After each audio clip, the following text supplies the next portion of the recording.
Hey, what's up? I'm Vanessa Silberman. Here are a few tips for you and your band to understand the difference between a cover and a derivative of a song. Do it yourself, motherfucker. Let's jump in. Okay, so let's say, for an example, you and your band decide to do a cover of the Beatles song Let It Be. It's the same arrangement, lyrics, melody, everything's kind of the same except in your band's vibe. And you decide that you want to perform and release this song as a cover. This requires a mechanical license. And to get a license, you would go through a company, for example, called Harry Fox Agency, and you would be able to purchase a license. And I'll give you an example.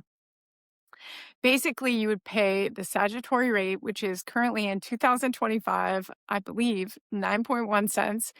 And that will be multiplied by how many places the cover is released and distributed, plus a processing fee. And this stuff may vary. So I would encourage any artists or bands doing covers and releasing them to check out the Harry Fox Agency.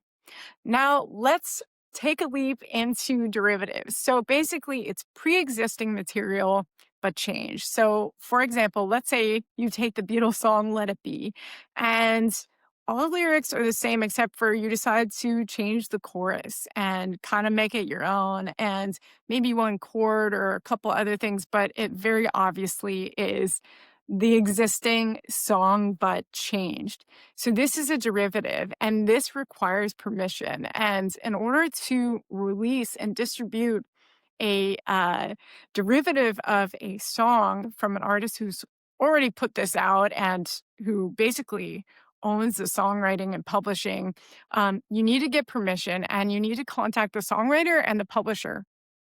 This can be a lengthy process. And the reason why is because you have to get a hold of the songwriter. And if it's a bigger artist or songwriter, or there's multiple songwriters involved, that can take time. And also the publisher.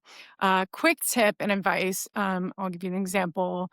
With ASCAP, the PRO, there's a section on the site called the ACE database. And this is a very useful search engine as far as finding different publishers who represent songwriters and getting their information.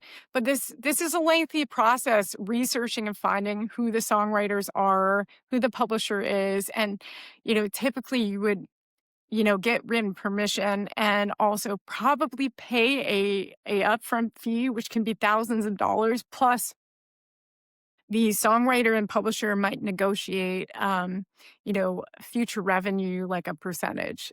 So I hope these tips have helped and you've learned more about what the difference is between a cover and a derivative.